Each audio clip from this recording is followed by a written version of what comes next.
반갑습니다. 짱쌤입니다. 이번 시간에는 2021년 상시 2회 계산 작업에 대해서 알아보도록 하겠습니다.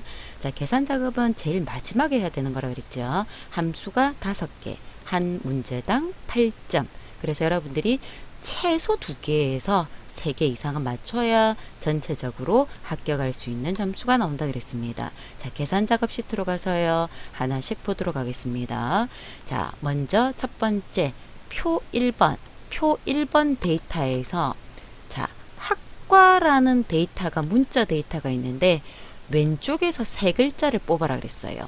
세 글자를 뽑을 건데 첫 번째 그 뽑은 데이터에서 첫 번째 글자를 대문자로 나타내라 그랬거든요. 그래서 보면 프로퍼라는 함수가 대문자를 첫 글자만 바꾼 함수죠.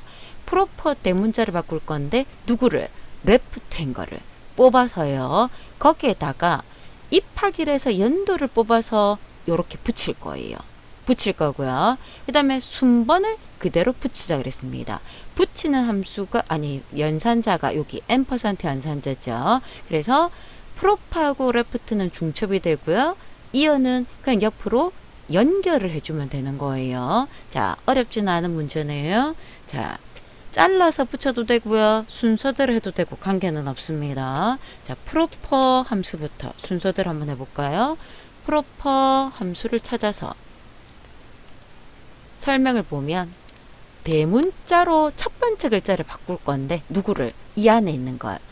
여기에 전체가 아니라 글자를 뽑아내야 되겠죠. 그럼 세 글자를 뽑아내려면 레프트를 써야 되겠죠. 함수 마법사에서 함수를 사용할 때는 이름 상자를 쓴다 그랬습니다. 자, 여기서 레프트를 찾아서요. 찾아서 여기 화면에 이렇게 이상하다 보이면 이렇게 수식 입력줄에서 왔다가 갔다가 해주면 깨끗하게 모양이 바뀔 거니까 신경 안 써도 돼요. 자, 학과에서 세 글자를 뽑을 거예요. 학과는 밑으로 변할 거니까 상대 참조죠. 자, 이 상태에서 확인. 그러면 이렇게 나오겠죠. 여기에 연결하는 거예요. 연결을 할 건데 누구를? 연도를 뽑은 걸 연결을 할 겁니다. 이어 마법사 띄우고요. 날짜 데이터는 입학일이죠. 끝났죠? 거기에 연결. 누구를 연결한다? 순번. 얘를 연결하겠다는 뜻입니다. 그래서 연결해서 이런 결과를 만들어내고요. 나머지는 채우기를 해주면 되겠죠. 모양 단순하죠. 자, 1번이었습니다. 자, 2번.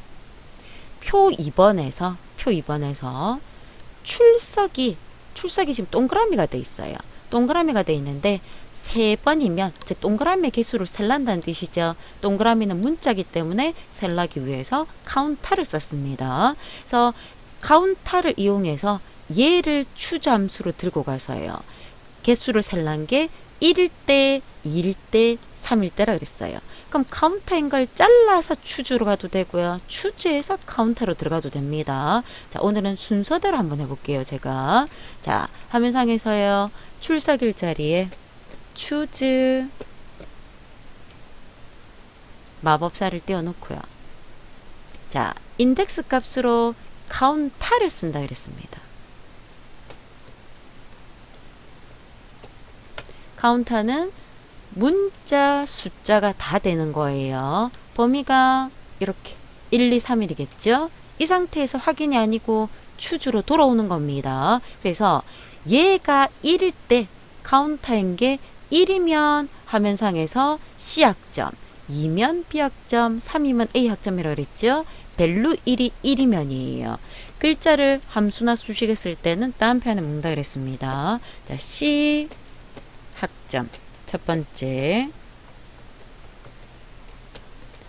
2면 B학점, 3이면 A학점.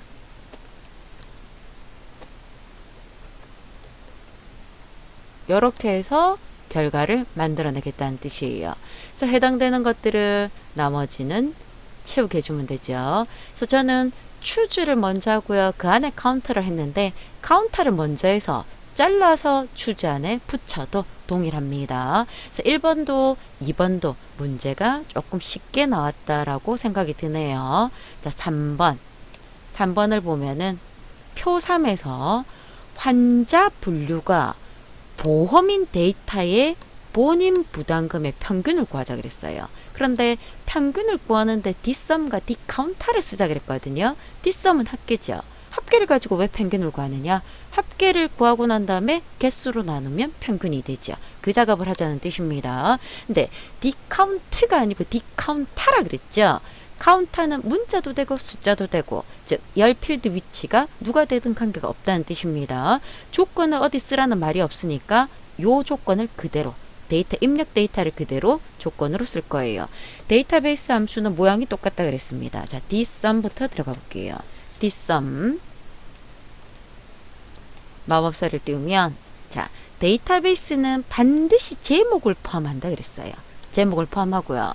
자, 누구의 합계를 구한다 그랬습니까? 본인 부담금 얘의 합계를 구할 건데 선택해도 되고요. 5번째 칸이다 5라고 적어도 돼요. 조건이 환자 분류가 보험인 겁니다. 다 제목이 포함이 되는 거예요.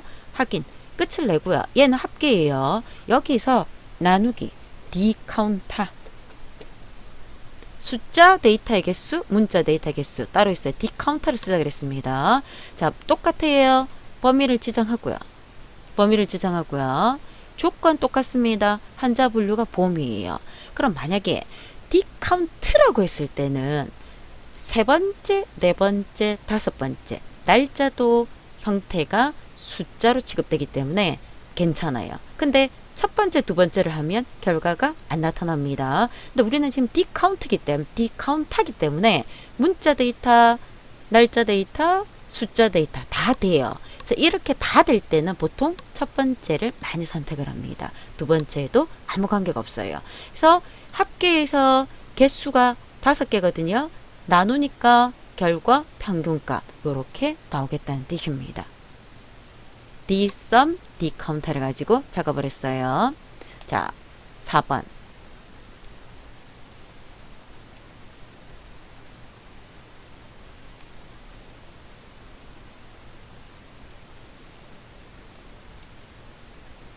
자, 4번은 뭘 하라 그랬냐면 구분을 구하자 그랬습니다. 구분을 구할 건데 추지와 랭크 EQ를 쓰자 그랬어요.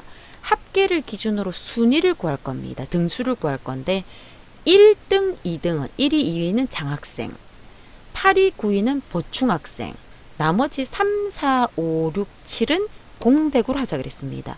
추지 안에 랭크 EQ가 들어가는 거예요. 또는 랭크 EQ를 먼저 해서 잘라서 추지 안에 붙여도 됩니다.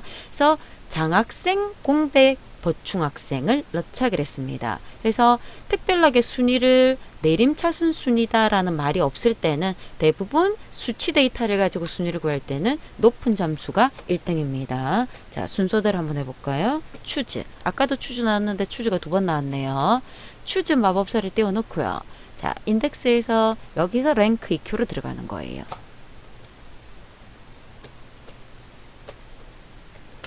자, 랭크 EQ를 찾아서 옛날 버전의 랭크하고 똑같다 그랬습니다. 합계를 갖고 순위를 구하자 그랬죠? 얘가 몇 등인지를 알고 싶어요. 범위는 이 전체에서 대신에 반드시 범위는 절대 참조라 그랬습니다. 생략해버리면 높은 점수가 1등이라 그랬죠. 자, 그 상태에서 추주로 돌아오는 겁니다. 들어와서 자, 화면상에서 1등, 2등일 때는 뭐 하자 그랬냐면 화면상에서 장학생이라 그랬어요. 그래서 1등, 2등일 때는 장학생. 별로 1등, 1등이죠. 2등일 땐 장학생. 공백은 다음표 2개를 붙입니다. 3, 4, 5, 6, 7까지는 붙이고요. 8번, 9번, 즉 8등, 9등은 보충학생이라 그랬습니다. 8등, 9등은 보충학생. 그래서 결과를 만들어서 나머지는 채우면 되죠. 보이죠? 장학생, 보충학생, 나머지는 공백. 그래서 해당되는 것들을 우리가 이렇게 표현을 할 건데 공백은 다음표 2개를 연결하는 거다라는 걸 생각을 해줘야 돼요. 자, 마지막 5번. 자, 5번은 썸이프 하자 그랬습니다. 썸이프 쓰라 그랬죠? 조건이 2개 이상 들어간다는 뜻이에요. 소득공제가 신용카드이면서 법인명의 평화이원인 금액의 합계를 구하자 그랬습니다. 자, 이꼴 sum ifs. 자, sum ifs로 들어가면 합계를 구할 셀이 제일 위에 나타나요. 누구의 합계를 구하자 그랬습니까? 금액의 합계. 요 데이터의 합계를 구할 거예요. 구할 건데 첫 번째 조건 소득 공제가 신용카드라 그랬습니다. 같다는 생략입니다. 만약에 같다를 쓴다라고 했을 때는 다음 편에 이렇게 들어옵니다. 신용카드이면서 두 번째 법인명이 평화이원이라 그랬습니다. 두 개의 조건을 만족하는 합계가 이렇게 결과로 나타나겠다라는 뜻입니다. 그래서 1회보다는 2회가 상시 2회가 계산 작업의 문제는 제 생각에는 조금 더 쉽게 나왔다고 생각이 듭니다. 근데 함수 같은 경우에는 어렵게 나오든 쉽게 나오든 뭐 그거는 랜덤이기 때문에 우리가 어떻게 할 수가 없거든요. 그래서 여러분들이 쉬운 함수, 어려운 함수 여러 번 반복해서 풀어봐야지만 함수 작업을 할 수 있고요. 전체 5문제 중에서 나한테 가장 쉽게 느껴지는 3개 정도를 여러분들이 꼭 선택을 해서 먼저 풀어볼 수 있도록 순서대로가 아니고요. 아, 이거 쉬울 것 같은데 라는 게 느껴지는 것들을 찾아서 그걸 먼저 푸는 걸 권장하겠습니다. 자, 여기서 마치겠습니다. 수고하셨습니다.